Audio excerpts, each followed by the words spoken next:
Dan Rather. This is the CBS Evening News. Dan Rather reporting. Good evening. After 3 months of trying to force Panama's military strongman into exile, President Reagan today backed down. A White House spokesman acknowledged that negotiations now are underway with Manuel Noriega, and the U.S. is no longer demanding that he leave Panama.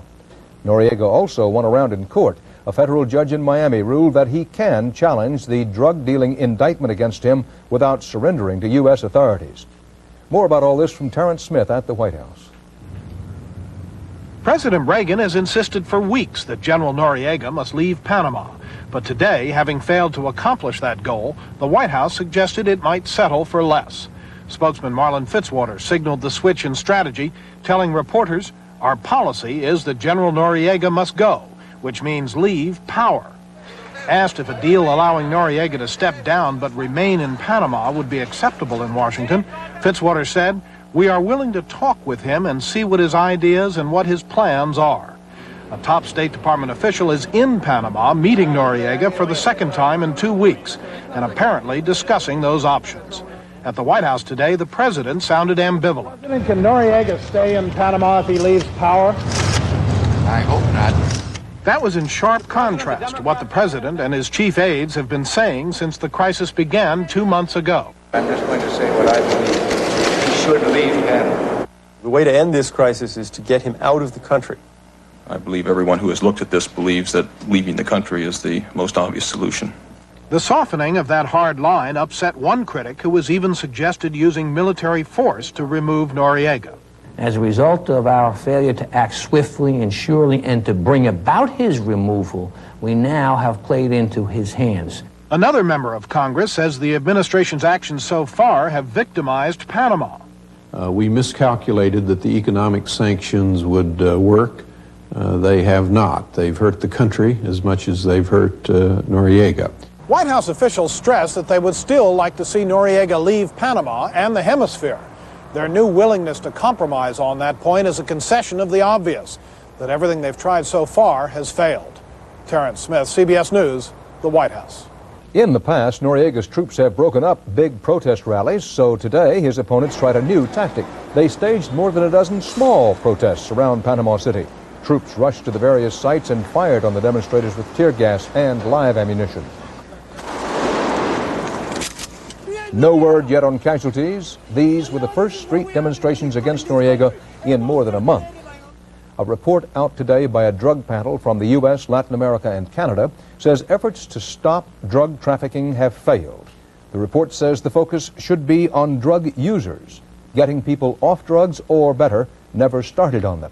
The panel said drug traffic will go up as long as people want drugs because there's so much profit in it for the smugglers. Those profits are so high, drug runners will do almost anything for a successful smuggle. Anything. Some die trying or kill others. As part of our CBS News investigation of what is and isn't actually being done about the drug traffic plague, CBS News correspondent Richard Schlesinger looks tonight at what the narcotics cops are up against, stopping the smugglers.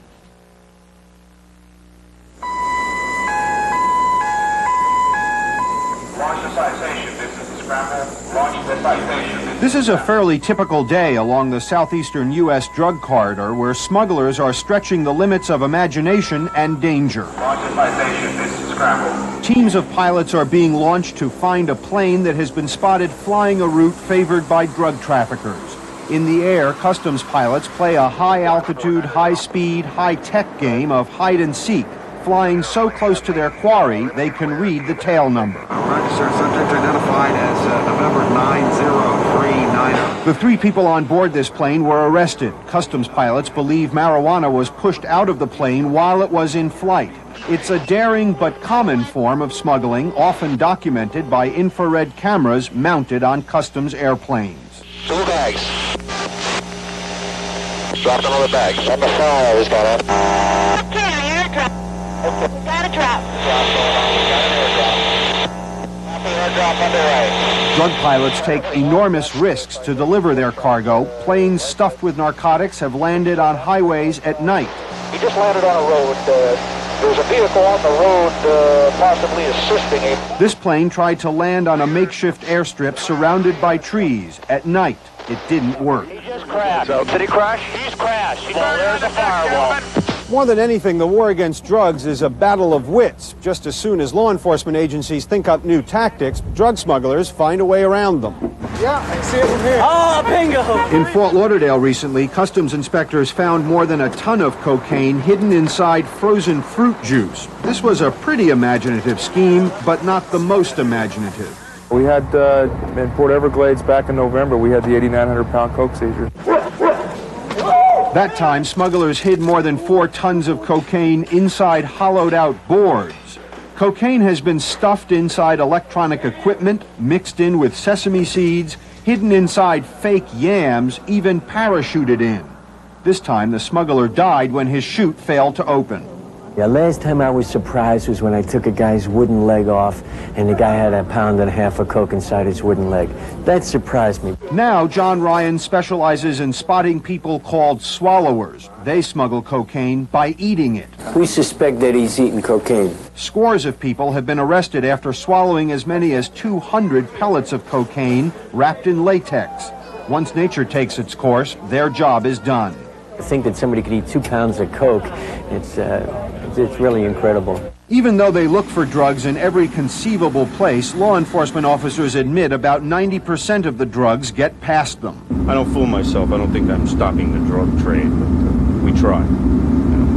We do the best we can under the circumstances. Certainly we could increase the amount of seizures, we could increase the amount of arrests coming in, but we would have to turn the airports and the seaports into police states. There's another one here! While the government spends hundreds of millions of dollars to stop them, the smugglers stand to make billions of dollars. So they continue to risk running the federal gauntlet, and most of the time, they win. Hey, I got one with nothing in it. I win. 4 for 4. Come on, a roll. Richard Schlesinger, CBS News, Fort Lauderdale. There will be more of this kind of reporting on tonight's 48 Hours. Tonight's 48 Hours focuses, among other things, on the starting point of the drug pipelines leading to the communities and kids of America, the cocaine crop fields of Bolivia. We'll take you there, up close, inside and frontline, during 48 Hours in the Cocaine War, tonight at 8, 7 Central Time. A wave of strikes is spreading across Poland, led by supporters of the outlawed Solidarity Labor Union. The main struggle began 3 days ago in Poland's largest factory, a walkout against government economic reforms and price increases. But as correspondent Bert Quint reports, it's a challenge not just to the communist government of Poland, but to the Soviet Union as well. Workers inside the Lenin steel mill are standing firm tonight in the most serious outbreak of labor unrest in Poland since martial law broke the back of Solidarity 6 years ago. The Polish regime warned the strikers they're breaking the law. Unless they go back to work, riot police could be called in. What's really at issue here is Mikhail Gorbachev's perestroika, the plan to restructure socialism throughout the East Bloc. These people say no to the hardships of reform. They demand a 50% pay raise to offset price hikes brought by the removal of state subsidies that kept the price of goods low. Poland is where perestroika is happening first, and so far all it's brought is more misery. I think that we have to expect a lot of new conflicts, a lot of trouble in the visible future, because you have to pay a price for such a deep changes. Those changes are to inject elements of capitalism with its profits and perils into the safe but sorry system that has kept Poland in poverty for 4 decades. Many Poles who were apathetic before, exhausted by the struggles against the old system, are finding they can't cope with this first stage of the new one. They've become desperate, surviving by selling anything from family treasures to scarce items they've been lucky enough to find in a shop. Simple pleasures have become luxuries, like the traditional gift of flowers, or a visit to the hairdresser that now costs a couple of days' pay. What were luxuries are becoming mere dreams. A tiny Polish-made car costs 3.5 years' salary on the open market. Jerzy Kosinski, the Polish-American novelist who left here 30 years ago, says he's shocked. So you have the freest people right now in Eastern Europe, and this is what is so baffling here, that they are starving. More big price hikes, on coal for a starter, are coming. With them, more frustration and anger. Polish leaders fear there will be bloodshed as Poles face the harsh economic realities Gorbachev hasn't yet dared impose next door in his own country. On this side of the border, the first results already are in. And from here, it looks like there's a long and painful road ahead. Bert Quint, CBS News, Terespol, Poland. The Gorbachev campaign to reform the Soviet Union is setting off all kinds of protest movements inside the communist bloc. CBS News chief European correspondent Tom Fenton has a report from East Germany. It's extraordinary to hear "We Shall Overcome" sung in English in East Germany. 7,000 persons gathered in this Dresden church to call for human rights. Such meetings are taking place all over the country, most of them in Protestant churches that once were empty, but are now places where young people voice their dissent. A grassroots civil rights movement is growing in one of the most repressive and rigidly controlled societies behind the Iron Curtain. Communist Party chief Erich Honecker leads Eastern Europe's most economically productive regime. But at age 75, he's losing the hearts and minds of the nation's youth.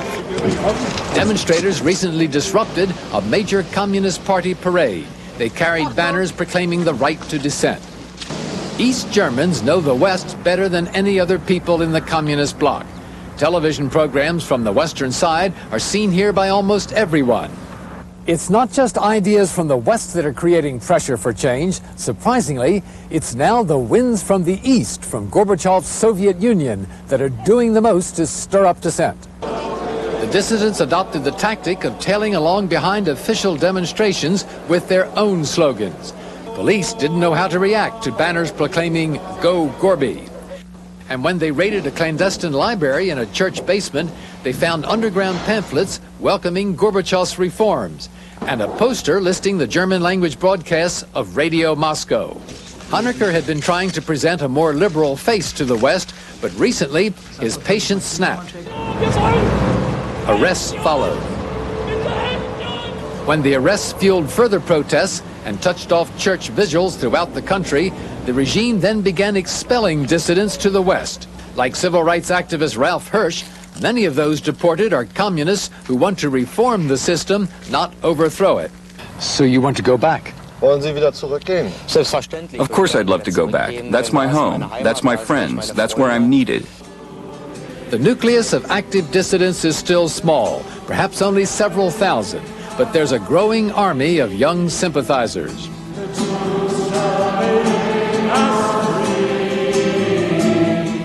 The truth shall make us free. It's a powerful message that the aging leadership of East Germany doesn't seem to understand and doesn't know how to deal with. Tom Fenton, CBS News, East Germany. For the first time in 4 years, the U.S. House of Representatives today refused to approve a ban on testing of U.S. anti-satellite weapons. It's the first arms control policy loss for the Democrats during votes on the new defense spending bill. It surprised the Air Force, too. After losing 3 years in a row, the Air Force didn't even ask for money for testing anti-satellite weapons next year. Still to come on tonight's CBS Evening News. Correspondent John Blackstone on a marsh full of fouled by fuel. And David Browning on the reason Uncle Milty is having trouble sleeping.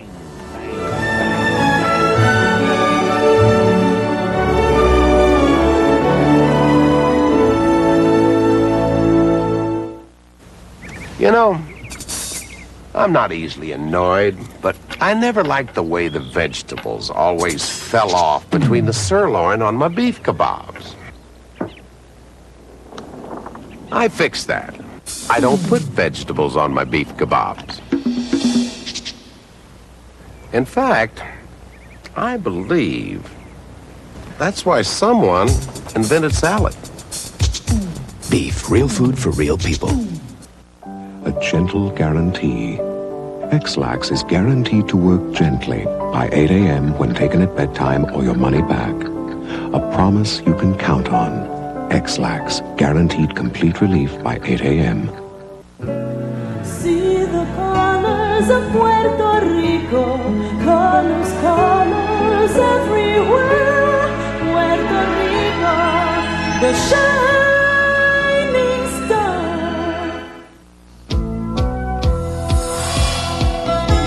Introducing an automobile born for the great American road.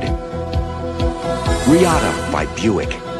A premium American two-seater, Riata offers the exhilaration of a sports car and the luxury of a Buick at a most attractive price. If your destination in life has always been the top, go ahead. You deserve it.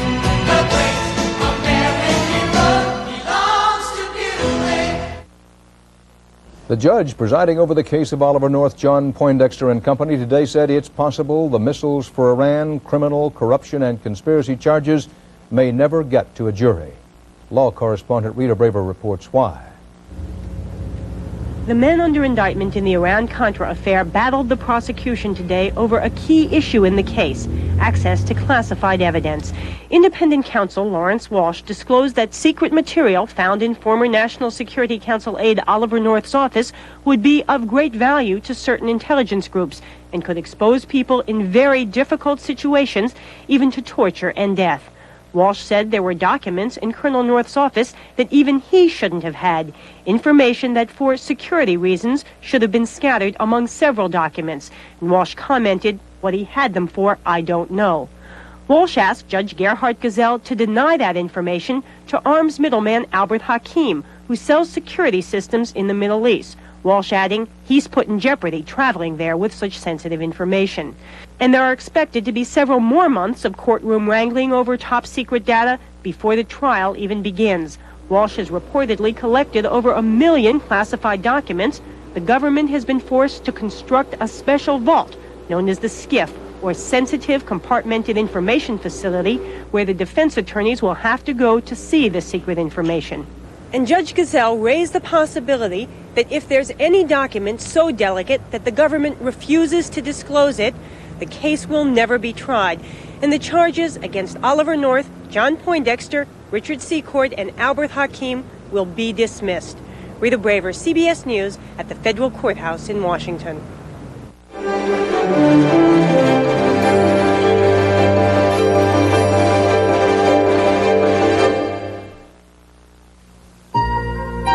Well, fancy this. Faucets so fabulous they appear to cost a fortune, but don't. For these are Price Pfister faucets. Far more than pretty faces, they're forged with a heart of solid brass, so you'll discover they're very fuss-free. All this at prices that make them a find, a real find. So do yourself a favor. Get a Price Pfister, the fabulous faucet with a funny name. It takes time to get your gal to see the light. It takes time. It isn't always love inside. From the first little glance till she's ready for romance. Remember, little man, it takes time. It takes time to make the coffee percolate. It takes time to get your gal to set the date. From the first moonlit walk till you get the baby talk. Introducing the Elegance Collection from Citizen. Yeah. My grandkids always told me all about their trips, but I could never be there to share it with them. You see, I have a bladder control problem, but thank goodness I finally found the protection I want with Attens. Attens undergarments. It's the only one with gathers, so Attens can gap less than others and provides you better protection. Now I'm as big a part of their lives as they are of mine. Hey, everybody, smile. For protection you can live with, Attens. Lady Bird Johnson was honored in Washington today. The widow of President Lyndon Johnson appeared at ceremonies in Congress and at the White House. The former First Lady was being recognized for her years of work to improve the environment, promoting research on wildflowers and using them to beautify the American landscape. Shell Oil Company officials today blamed a drain pipe rupture and violation of company policy for a deadly oil spill in the San Francisco Bay.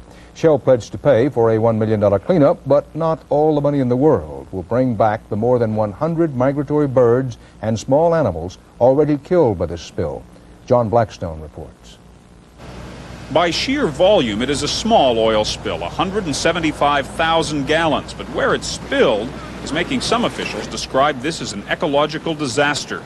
These marshes alongside San Francisco Bay are one of the few remaining nesting grounds in California for waterfowl and shorebirds. I mean, basically, the whole West is a desert, so when you find wetlands in it, they're critical and different habitat. Almost 400 birds have already been pulled from the sticky crude oil by volunteers who clean and care for them. Avocets, reddy ducks, mallards, teals, blue-winged teals. Many more birds might have been caught in the spill had it happened 1 month earlier at the height of the migratory season.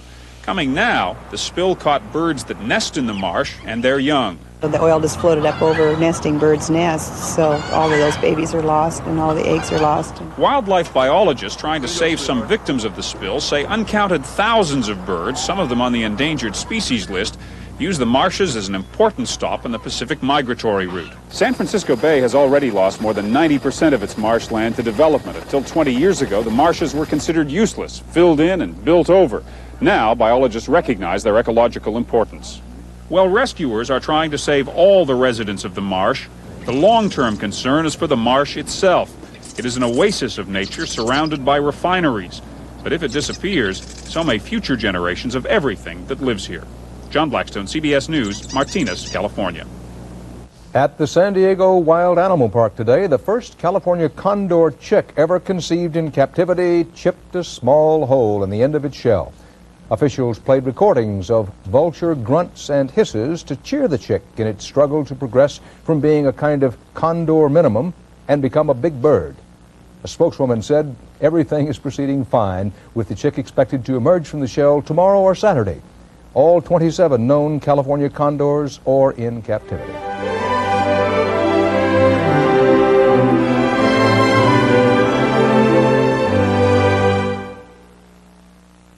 There's only one of these in the whole world. And you gave it to me. Whoa, what a crunch. That's unreal. It's not unreal. It's all natural. You said there was only one of these. I meant that one-of-a-kind nutty taste. I was going to say nutty taste. What are these? Grape nuts. I was going to say grape nuts. You were going to say grape nuts. I was going to say grape nuts. Post Grape Nut cereal, the one and only. He was going to say grape nuts. Today, hospitals have more medicines than ever to care for their patients. The one they choose most to relieve pain is Tylenol. Look, last year they dispensed Tylenol 10 times more than the leading aspirin and ibuprofen brands combined. With so many pain relievers to choose from, isn't it reassuring to know the pain reliever hospitals use most is Tylenol? That's a good reason for you and your family to use Tylenol too. Tylenol, the pain reliever hospitals use most. Sarah, keep an eye on your brother. No matter what size your business, no matter what size the job, Konica copiers are ready. Konica, capturing the imagination. Now for indigestion, gas, introducing new Extra Strength Malox Plus. It neutralizes more than any leading antacid and dissolves gas. Nobody does as much as new Extra Strength Malox Plus. Big developments these days on the Beverly Hills real estate scene, and when we say big, remember, this is where supercolossal means mildly interesting. David Browning looks at the latest in Beyond Your Wildest Dreams houses. As California mansions go, it's not a bad place. The neighbors are Gregory Peck, Rod Stewart, and Barbara Streisand. But the owner finds the house too small. The living room, master bedroom, bathrooms, even the walk-in closet, much too small. You want something at least twice as large, in other words. Yeah, twice this size just for his, and then twice this size just for her. And so, this 10,000 square foot house will be torn down and replaced with a new one twice as big. The land values were just so expensive, it was easier to tear down and start from scratch than to remodel. You heard the man right. From Beverly Hills to Bel Air, land is so scarce and remodeling so expensive, they're tearing down grand old houses and building even bigger ones. It's hard to explain. I don't know. The air of Beverly Hills is just making probably the people crazy. Esther Tepper and her husband are finishing their new house. A marble bathroom for her, a 1,500-bottle wine cellar for him. In the land of the beautiful people, the sounds of the buzzsaws and hammers are heard, and some, like Milton Berle, can't sleep. Bang, bang, bang, bang. They have made so much noise. The rooms are so large that they require 2 smoke detectors in the bedrooms. Keeping up with the Joneses or the Pecks or the Stewarts is a tall order here. Architect Jim Wright calls it Beverly Hills Impressionism. The grand waste of space in an entry hall. The whole thing is just to impress people. So far, the flat-out winners in the Big House sweepstakes are television producer Aaron Spelling and his wife Candy, who are building this mansion, which some passers-by mistake for a hotel. At 56,000 square feet, it sets a local record for sheer size, leading some city planners to wonder when a house stops being a home. It was always assumed that a single-family home was either going to be 1 or 2 stories high, not 3.5 stories high, not 50,000 square feet, but a single-family home, like Leave It to Beaver. Not anymore. Meanwhile, back down the street, Uncle Milty has calmed down about the noise, and Esther Tepper wants to have him over when her house is done. And you are already invited to the party, the opening. I am? And we hope on 4th of July. Don't mention hope. We will. When you're speaking squirrel. As for prices, don't mention that either. A single lot around here will cost you $2 million. The house, of course, is extra. David Browning, CBS News, Beverly Hills. And that's the CBS Evening News. Until 48 hours in the cocaine war, tonight at 8, 7 Central Time. Dan Rather. See you again soon. Miracle Grow really produces. Here's proof. Listen to these champion gardeners in the Guinness Book of World Records.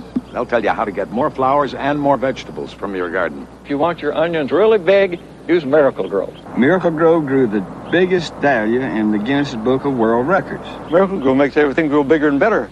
You owe it to yourself to try Miracle Grow. You'll get so much more from your garden. Now the Miracle Grow no-clog feeder. So fast, so easy, you'll feed your whole yard in minutes. My mama used to scrub all day till our house smelled as fresh as a Carolina pine forest. I don't have all day, so I use Lysol Pine Action. The dual action top squeezes for small spaces, dilutes for big jobs. So this whole house feels like home. Lysol Pine Action, the clean of pine in less time. In a new survey, 1,000 doctors were asked if stranded in the middle of nowhere, which one medicine would they want along? Tylenol, extra strength Tylenol, Advil, or Bayer? More doctors chose Bayer, 3-to-1 over extra strength Tylenol. Bayer, the wonder drug that works wonders. To see how a bathroom gets this shiny clean, you have to go back to the beginning. To fresh-scented Lysol Basin Tub and Tile Cleaner. Lysol has the power to cut through dirt and soap scum, and it disinfects. Try Fresh Scent Lysol. It's how the shiniest bathrooms get their start.